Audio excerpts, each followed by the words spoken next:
제가 개척을 시작하고 얼마 후에 노예에 갔을 때 어떤 중간 선배 목사님이 저한테 조언을 해주었습니다. 개척교회 때는 설교를 할 때 어떤 설교보다 축복 설교를 많이 해야 된다. 그래야 교인들이 더 좋아하고 또 그런 말씀에 또 복을 받고 또 그렇게 된다는 것이었습니다. 그래서 듣고 보니까 상당히 일리가 있는 말 같아서 나름 또 열심히 가능한 축복 설교를 하려고 노력했던 그런 기억이 있습니다. 근데 저번 주 새벽 기도를 하다가 갑자기 그 생각이 났습니다. 그거 오래전 이야기거든요. 그동안 생각을 못하고 있다가 갑자기 그 생각이 났습니다. 그래서 과연 하나님의 뜻은 어디 있을까? 하나님은 개척교회는 축복을 더 원하시고 또 요즘 또 큰 교회는 또 축복 설교를 더 많이 하고 그러시는 그런 과정 중에 있는데 하나님의 뜻은 어디 있을까? 깊이 묵상하다가 그래, 하나님의 뜻은 역시 균형 있는 설교, 균형 있는 신앙, 이것이 하나님이 가장 기뻐하신다. 그런 결론을 내렸습니다.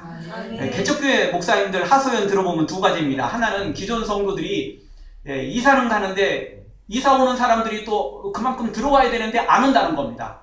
큰 교회는 교회를 한번 선택하려고 들리는데 개척교회, 삼각교회는 안 들린다는 겁니다. 그래서 어렵다는 거죠. 그래서 이제 그런 일들이 우리 개척교회 목사님들에게 하소연에 한 이야기가 됩니다. 그런데 이거보다 더 기막힌 하소연은 같이 눈물로 기도해서 그 어려움과 고통과 아픔을 눈물로 기도해가지고 하나님의 복을 받아가지고 성공했고 출세했고 부자가 됐는데 얼마 지나지 않아서 복받은 이 사람이 교회를 떠나서 딴 데로 가버린다는 거예요. 이사 핑계로 더 큰 교회로 가버린다는 거예요. 편한 데로 가버린다는 겁니다. 그런 이야기를 종종 제가 들었거든요. 그때 기도하다가 같이 제가 깨달은 게 있어요. 그게 바로 축복설교, 번영신학의 부작용이구나. 설교를 편식하게 했기 때문에 복을 받았는데 복 받고 나서 뭘 해야 될지를 모르는 거예요. 복 받는 것만 강조했지, 그래서 복 받기만 기도했지, 복 받고 난 다음에 어떻게 내가 주님을 섬길지를 기도해보지도 않았고 생각해보지도 않았어요. 아니, 복 받는 것도 어려우니까 뭐 그 다음 일은 뭐겠어요. 생각도 안 하죠. 근데 그런 설교도 안 해줬으니까 당연히 그럴 수밖에 없는 거예요. 당연히 그럴 수밖에 없는 거죠. 그래서 어렵게 키워놓고 어렵게 그냥 복 받게 해놓고는 그냥 놓쳐버리는 거예요. 다른 교회 가서 열심히 섬기면 그 상관없는데 상당수가 그 복 받아놓고 큰 교회 가가지고 맨 뒷좌석에 앉아서 등록도 하지 않고 엉터리 신앙생활을 하는 사람들이 의외로 많기 때문에 문제가 생기는 것입니다. 그래서 균형 잡힌 말씀을 먹이지 못했기 때문에 편식을 시켜놨기 때문에 그런 문제가 발생했고 그것 때문에 목회자 자신도 상처받고 성도들도 문제 있게 만들어버렸다. 그게 제가 묵상하면서 깊이 하나님께 기도하면서 하나님의 뜻을 물은 제 나름대로의 결과였습니다. 저는 그동안 설교를 편식했다고는 생각하지 않습니다. 왜냐하면 제가 원래 제 목회 철학이 예수님 제자 만드는 겁니다. 그게 제 기본적인 가장 목회 철학입니다. 근데 문제는 그 예수님의 제자를 만들겠다는 열정이 너무 강해가지고 너무 빨리 막 젖을 띄고 막 밥을 먹이려고 하고 너무 급하게 막 이렇게 몰아붙이려는 경향이 저에게 있었습니다. 그런데 그 목사님의 충고 때문에 제가 축복설교, 그리고 조금 느긋한 그런 마음을 갖게 됐습니다. 그 목사님 말이 다 맞는 건 아닌데 저한테는 그게 딱 약이 된 거예요. 그래서 균형을 잡게 된 거예요. 균형을 잡게 된 거죠. 그래서 이 축복과 예수님의 제자가 되는 이 고난도 함께 균형을 잡는. 뒤돌아보니까 그래서 하나님이 그렇게 하셨구나. 그게 정답은 아닌데 저한테 부족한 걸 하나님이 그렇게 해서 말씀해 주셔서 저로 하여금 균형을 잡도록 해주셨구나. 여러분이 저의 설교를 그동안 많이 들으셨으면 충분히 알 것입니다. 축복 설교만 강조하지 않았습니다. 그렇다고 또 고난만 강조하지도 않았습니다. 복 받아야 되고 복 받은 만큼 잘 섬겨야 된다. 이게 이제 가장 저의 기본적인 목회 철학이고 그것이 또 성경에서 또 강조하는 것이며 그것이 하나님이 우리에게 원하는 것이라고 생각됩니다. 그래서 우리가 작년 표어가 100배의 복을 받으라였습니다. 복을 사모하고 소원하라는 것입니다. 그러나 우리가 잘 알지만 복은 소원한다고 또 복 받기 위해서 기도한다고 다 복 받나요? 그렇지 않습니다. 복 받기를 소원해야 되는 거지만 복 받는다고 소원하고 기도한다고 다 복 받는 것은 아닙니다. 왜 그렇죠? 복 받을 만한 그릇이 준비되어 있어야 되거든요. 복 받을 짓을 해야 되는 거거든요. 그러려면 어떻게 해야 되죠? 은혜를 받아야 돼요. 그래서 올해 주제가 100배의 은혜를 받자였습니다. 100배의 은혜를 받자. 먼저 이렇게 말씀을 드리면 좋겠지만 우리는 조금 세속적인 게 조금 있어가지고 우리는 조금 인간적인 욕심들이 너무 강해가지고 목사님, 하나님 은혜는 조금 이따 주시고요. 일단 복부터 주시죠. 일단 살고 나서 은혜 좀 챙기게요. 예. 일단은 좀 여유있게 좀 하고 나서 은혜도 좀 바라볼게요. 우리는 이렇게 되거든요. 그래서 복 먼저 이야기를 했습니다. 근데 소원하고 기도해도 복이 그렇게 쉽게 안 오는 걸 알거든요. 그래서 우리가 몸으로 체득하게 됩니다. 그래서 올해 주제가 100배의 은혜를 받자는 것입니다. 소원하지만 안 되는 거 은혜 받으면 가능합니다. 예, 내가 아무리 복 달라고 기도해도 안 되는 거 은혜 받으면 쉽게 복 받아버릴 수 있어요. 그래서 올해 주제가 100배의 은혜를 받자는 것이었습니다. 예. 그리고 이제 내년 주제는 금방 알만하겠죠. 100배로 충성하자입니다. 100배로 섬기자는 것입니다. 여러분 혹시 이렇게 깊은 이 수준 높은 깊은 뜻이 여기 담겨 있는 줄 알고 계셨습니까? 모르셨으면 지금 아셔야 됩니다. 네, 뼛속 깊이 담아놔야 됩니다. 소원한다고 되는 게 아니고 복 받기 위해서 기도한다고 다 복 받는 게 아니고 또 설사 그렇게 해서 복 받았다고 진짜 복이 아닌 것입니다. 예, 소원하는데 안 되니까 은혜가 더 필요하구나. 이걸 지식이 아니라 내 삶에 체득을 해야 돼요. 삶으로 내 몸으로 체득해야 돼요. 은혜가 먼저 필요한 거구나. 그래서 은혜를 구하다 보니까 복이 임하고 또 복이 임한 만큼 또 그만큼 하나님을 섬기고 이 세 가지 다 받으면 너무너무 좋습니다. 바라기는 이 세 가지 복 다 받아 누리기를 주의 이름으로 축원합니다. 그런데 세 가지 복 다 받기가 쉽지가 않습니다. 그래도 최소한 두 가지는 받아야 돼. 우리 마음은 은혜하고 복 받았으면 좋겠죠. 그래도 최소한 두 가지를 먼저 받아야 될 것이 있다면 그래도 은혜하고 충성하는 겁니다. 100배로 은혜 받고 100배로 섬기는 것입니다. 이거 두 가지만 되면 복은 조금 늦게 따라와도 그게 진짜 복이 되기 때문에 그렇습니다. 여러분 받았다가 놓쳐버리면 주머니에 집어넣었다가 잃어버리면 내 것인 줄 알았는데 없어져 버리면 얼마나 마음이 서운합니까? 얼마나 속상합니까? 그렇죠?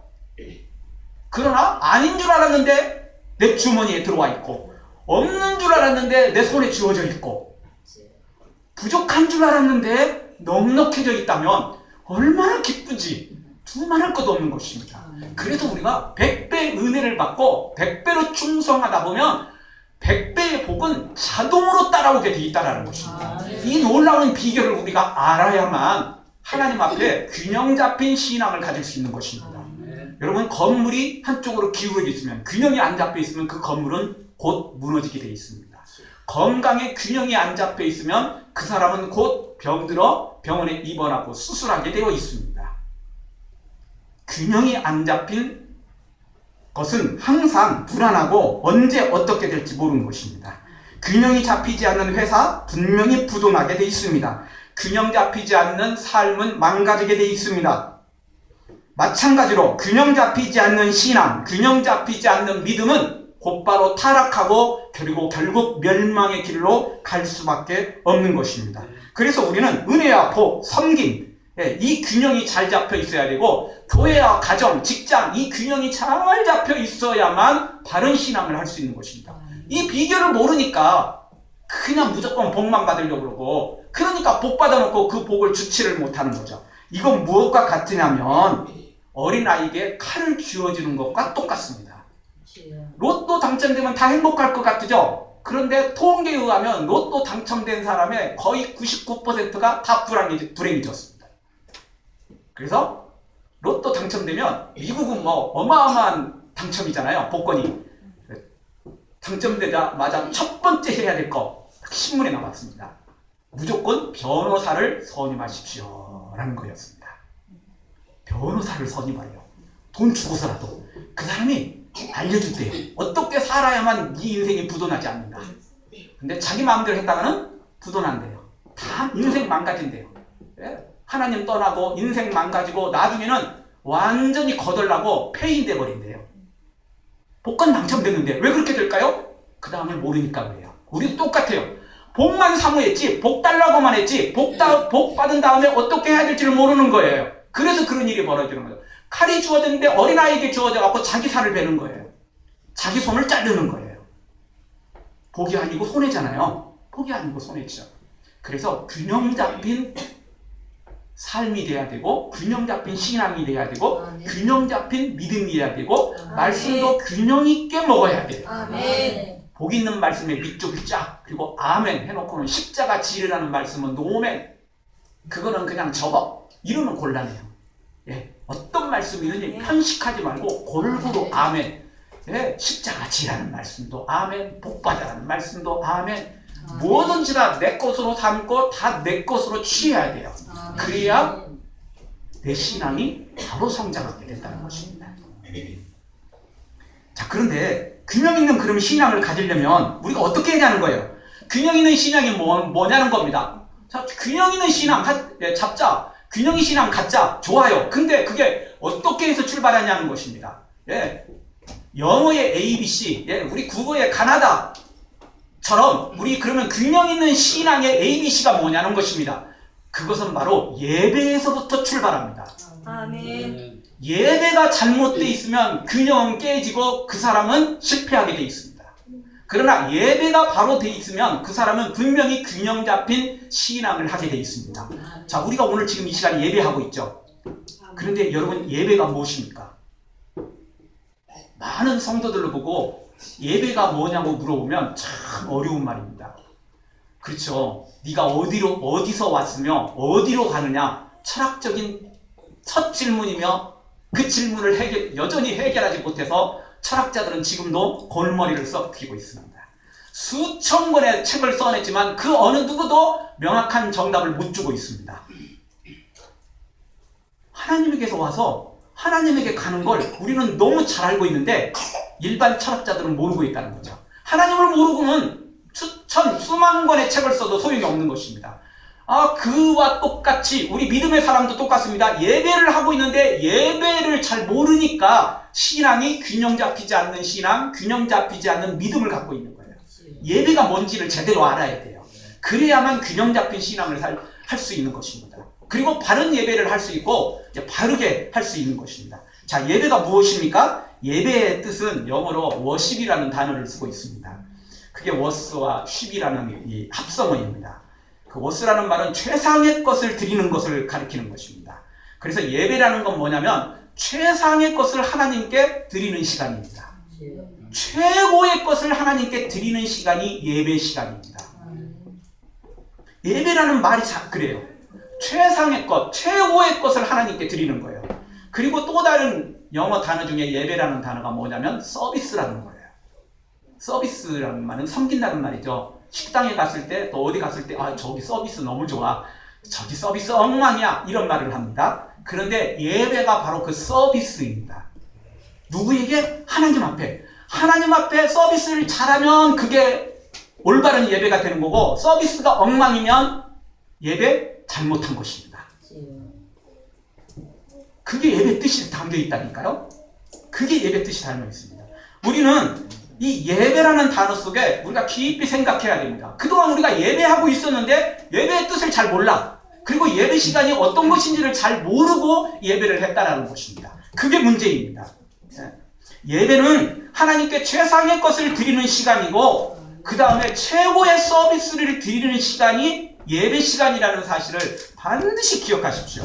오늘 성경 150편을 보십시오. 전부 찬양하라는 내용입니다. 성수에서 찬양하십시오. 궁창에서 찬양하십시오. 하나님의 능하신 행동을 찬양하십시오. 지극히 광대하심을 찬양하십시오. 이런 단어들입니다. 다 이런 내용입니다. 또 나팔로 찬양하고 비파와 수금으로 찬양하고 소으로 찬양하고 큰 소리 나는 제감으로 찬양하십시오 라는 것입니다. 그리고 또 춤추며 찬양하고 호흡 있는 날은 다 찬양하라. 바로 이 시편 150편에 있는 내용입니다. 다 찬양하라는 겁니다. 이게 예배예요. 예배. 최상의 것을 드리는데 어떤 걸 드릴까요? 바로 찬양을 드리는 거예요. 감사를 드리는 거예요. 우리가 가진 하나님께 받은 헌금, 예물을 드리는 거예요. 그리고 가장 결정적인 건 내 몸을 드리는 거죠. 내 마음을 드리는 거예요. 그래서 로마서 12장 말씀처럼 너희 몸을 하나님이 기뻐하시는 거룩한 산제사로 드리는 거, 이게 진짜 예배예요. 진짜 예배예요. 그런데 그동안 우리는 예배 어떻게 생각했죠? 예배는 은혜 받는 시간. 그래서 오늘 설교가 조금 감동이 되고 은혜가 되면 나 오늘 너무너무 내가 하나님께 예배 잘했어 이렇게 이야기하고, 반대로 설교도 냉랭하고 내 마음도 냉랭하면 오늘 예배 실패했어, 오늘 예배 별로 의미 없었어, 은혜 하나도 없었어, 이렇게 말합니다. 잘못됐다는 거예요. 잘못됐어요. 예배 속에 은혜 받는 단어는 단 한 구절도 없어요. 그거는요, 보너스로 하나님이 주신 것은 맞지만 예배라는 단어 속에 은혜를 받는다, 그런 의미는 없다라는 거예요. 예배 속에는 뭐가 들었다고요? 최상의 것을, 최고의 것을 하나님께 드린다라는 거예요. 최고로 하나님께 서비스한다는 거예요. 그게 예배라니까요. 은혜 받는 단어는 없어요. 내가 최고의 서비스를 하나님께 드리면, 최고의 것으로 하나님께 드리면 하나님이 그걸 받으시고 입 싹 닦는 게 아니고 하나님이 주시는 게 은혜이고 승리고 능력이어서 그게 받는 결과가 그걸 뿐이지, 우리가 처음부터 은혜 받으러 나오면 안 된다는 거예요. 이미 은혜는 받았는데요. 이미 엄청난 복을 받았는데요. 복 받았고 은혜 받았는데 또 달라고 그래요? 맨날 달라고만 하세요? 받은 거 감사해야 돼요. 받은 거 영광 돌려야 된다니까요. 최고의 서비스, 최고의 경배, 그걸 하나님께 드려야 된다는 것입니다. 그래서 시편 50편 23절에 보면 감사로 제사를 드리는 자가 하나님을 영화롭게 하나니. 은혜 받으러 나오는 자, 은혜를 사모하는 자가 아니래요. 감사로 제사를 드리는 자가 하나님을 영화롭게 한다는 것입니다. 시편 51편 17절에도 이렇게 말합니다. 하나님의 구하시는 제사는 상한 심령이라 하나님이여 상하고 통회하는 마음을 주께서 멸실치 아니하리이다. 죄를 회개하면서 그 다음에 하나님께 영광 돌리는 마음, 그걸 받으신다는 것입니다. 이사야 43편 21절에도 이 백성은 내가 나를 위하여 지었나니 나의 찬송을 부르려 하게 함이라. 찬송 받으시려고 우리를 만드셨고, 예배를 통해서 하나님 나를 통해서 우리를 통해서 찬송받기를 원하신다는 겁니다. 감사받기를 원하신다는 거예요. 최상의 것을 하나님 받으시기를 원하세요. 세상에서 최고 좋은 거 그거 아니에요. 내가 가진 최고의 것이면 돼요. 내가 가진 최고의 것, 그리고 최고의 서비스, 바로 마음에서부터 영혼에서부터 우러나는 최고의 서비스를 하나님께 드리면 하나님이 그걸 기뻐 받으신다는 거예요. 다시 한번 예배의 생각을 바꾸세요. 예배는 은혜 받으러 나오는 게 아니에요. 복 받으러 나온 게 아니에요. 복과 은혜는 이미 우리가 많이 받았어요. 천국을 이미 다 받았잖아요. 예약해 놨잖아요. 지옥 갈 우리를 천국을 예비해 놨잖아요. 이미 우리는 천국 백성이 하나님의 자녀가 되는, 양자가 되는 그 특권을 누린 거거든요. 이미 복 받았어요. 그러니까 감사해야 돼요. 영광 돌려야 된다고요. 받아놓고 또 달라고 그러고 또 달라고 그러고 또 달라고 그러고 한없이 달라고만 하면 잘못됐다라는 것입니다. 이제 달라고 하기 전에 감사부터 해야 된다는 거예요. 주신 거 감사부터 해야 된다는 거죠. 또 다른 성경 오늘 사도행전 말씀은 승천하기 직전 제자들에게 주신 예수님의 마지막 부탁이 소개되고 있습니다. 마지막 부탁이 뭐죠? 예루살렘을 떠나지 말라는 것이었습니다. 왜 예루살렘을 떠나지 말라는 거죠? 성령 충만함을 예루살렘에서 받게 된다는 거죠.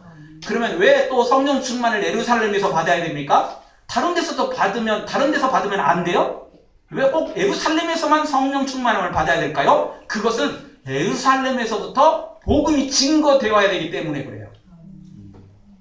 예루살렘에서 예수님이 십자가를 지셨어요. 바로 그 장소에서부터 복음이 증거되기를 하나님이 원하셨기 때문에 예루살렘에서 기도하다가 성령 받으라고 말씀하시는 거예요. 자, 여기서 우리가 할 이야기가 있어요. 예수님, 지금 예루살렘이요, 예수님이 부활했다는 소문 때문에요, 비밀 경찰들이 쫙 깔렸어요. 국가가 지금 비상상태가 선포됐어요. 우리 여기서는요, 무서워서 두려워가지고 기도 못해요.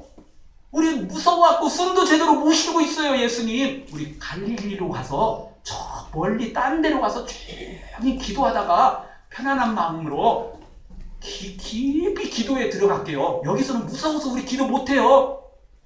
그래서 딴 데 가서 기도하고 성령 받고 그리고 와서 우리 예루살렘에서 전도할게요. 이러면 딱 좋을 것 같죠? 너무 좋은 말 같죠? 너무 이성적이고 너무 좋은 방법 아니에요? 그런데 예수님은 그렇게 하지 말래요. 비상사태가 선포된 예루살렘, 언제 죽을지 모르는 제자들을, 비밀 경찰들이 제자들을 눈에 불을 켜고 찾는 그곳에서 기도하래요. 그곳에서. 어떤 분은 그렇게 말합니다. 교회 가봤자 은혜가 없대요. 그래서 어디로 간대요? 기도원 간대요. 왜? 은혜 받으려고. 은혜 받으려고. 은혜 받으려고 기도원 간대요. 뜨겁게 기도하고, 뭔가 좀, 축복 설교도 훨씬 많이 하는 그런 기도원 가겠대요. 기도원 가겠대요. 좋아요. 기도원 가서 기도하고 많이 하세요. 그런데 주일날은 그런 데 갈 때가 아니에요. 주일은 교회에 와서 하나님께 예배하는 거예요. 어떤 예배? 은혜를 추구하는 예배가 아니고 최상의 것으로 감사하고 영광 돌리고 최고의 서비스를 드리는 예배 말이에요. 그 예배를 해야 된다니까요. 그게 하나님이 기뻐하시는 예배라는 것입니다. 아멘. 다시 한번 말씀드립니다. 예배의 가장 중요한 목적과 예배의 가장 기본적인 것은 은혜 받는 게 아니고 받은 은혜를, 받은 복을 감사하는 시간, 찬양하는 시간, 영광 돌리는 시간, 그것도 최고의 것으로, 그것도 최고의 서비스로 하나님께 드리는 시간이라는 사실을 절대 잊지 마십시오. 그거 잊으면 안 돼요. 그거 잊는 순간 우리의 신앙은 균형이 무너지는 것입니다. 시집간 딸이 친정에 방문하면 시골도 마찬가지고 서울도 마찬가지입니다. 엄마들은 있는 거 없는 거 이렇게 싸서 주려고 합니다. 그렇죠? 싸서 주려고 해요. 그런데 시집간 딸이 맨날 들려가지고 친정에 들려가지고 오늘 또 어디 가져갈 거 없나? 오늘 또 어디 또 가져갈 거 없나? 엄마 줄 것 없어요? 엄마 뭐 좋은 거 없어요? 그리고 맨날 뭐 가져갈 것만 생각해. 이러면 아무리 이쁜 딸도 나중에는 미워집니다. 너 오지 마. 이렇게 됩니다. 이렇게 돼요. 그동안 키워줬는데 또 시집 보낼 때 또 이것저것 해서 보냈는데 또 결혼하고 나서도 이게 참 또 이게 음식도 만드는 것도 참 서투니까 또 어떻게든 김치도 담아주고 뭣도 해주고 있는 거 없는 거 다 해주었는데 바리바리 다 쌓아주었는데 또 그냥 달라고만 뭐 가져갈 것만 찾고 있으면 되냐고요. 안 돼요. 그때는 조그만 음료수라도 좋고 와서 그것도 안 되면 돈이 조금 부족하면 이제 신혼초니까 뭐 돈 없으면 와서 안마라도 좀 해드리고 최고의 서비스를 좀 해보세요. 그러면 있는 거 없는 거 또 나오게 돼 있어요. 왜냐하면 부모 마음이니까. 부모는 주고 싶어요. 그런데 잘못되면 주고 싶지 않은 거예요. 망가지니까. 얘가 바로 서지 않으니까. 그 자식도 그 손주들까지 잘못하면 그 부모는 절대 그거 안 해요. 그렇죠? 똑같아요. 하나님도 똑같은 마음이에요. 우리에게 천국을 보장해줬어요. 지옥 가는 우리를 천국을 예약해놨다고요. 티켓이 우리에게 주어졌어요. 이미요. 우리는 천국 백성이라고요. 하나님의 자녀가 되는 권세를 이미 받아 누렸어요. 그런데 감사해야 돼요. 맨날 또 달라고 그러세요? 또 주세요. 야, 제발 준 것 좀 감사 좀 해라. 야, 준 것 좀 제발 좀 기억 좀 해라. 하나님이 이렇게 말씀하실 거예요. 답답해서. 자, 이제부터는 받은 은혜 감사해야 돼요. 감사하다 보면 하나님은 너무너무 많은 천국 그 창고에, 그 보물 창고에 가득히 있어요. 이걸 우리에게 주고 싶은 거예요. 근데 뭐 때문에 못 줘요? 감사 안 해서 못 준다니까요. 맨날 달라고 하니까 못 주신다니까요. 감사만 하면, 최상의 서비스만 드리면 하나님은 30배, 60배, 100배로 채워주신다는 거예요. 예배의 기본을 바꾸세요. 예배의 이 기본이 잘못돼서 우리가 복을 못 받고 은혜도 못 받고 영광도 못 돌리고 받은 복조차도 놓쳐버리고 이렇게 되는 거예요. 예배가 바로 돼 있어야, 예배가 바로 세워져야 하나님이 기뻐하시고, 그리고 나는 또 그 하나님 기뻐하신 것 때문에 하나님에게서 나오는 그 복이 만만치 않은 복이 임하고 나는 또 그것 때문에 하나님께 감사하게 되고, 그래서 균형이 맞는다니까요. 하나님께 많이 오고 나도 하나님께 영광 돌리고 또 하나님께서 더 많이 쏟아지고 나는 또 더 많이 영광 돌리고, 그래서 그게 계속 반복되어지는 것입니다. 이게 신앙의 복 받는 비결, 은혜 받는 비결, 또 복을 유지하는 비결인 것입니다. 이 균형이 틀어지면 안 되는 거예요. 여러분 시계점에 가서 보면 건전지가 있지도 않은데도 불구하고 계속 돌아가는 걸 보게 됩니다. 그렇죠? 왜 돌아가죠? 자, 올라갔다가 떨어지는 힘으로 위에까지 올라갑니다. 그리고 그 올라간 힘으로 다시 떨어지게 되죠. 그래서 건전지가 없는데도 불구하고 계속 돌아갑니다. 신앙의 사이클이 바로 그것입니다. 하나님께 받은 은혜 영광 돌리고, 영광 돌린 만큼 하나님의 복이 임하고, 또 받은 복 영광 돌리고, 이 신앙의 사이클이 제대로 돌아갈 때 균형 잡힌 신앙이 될 수 있는 것입니다. 아멘. 중간에 딱 끊기면 안 돼요. 다시 되돌려주기 전까지는 돌아갈 수가 없는 것입니다.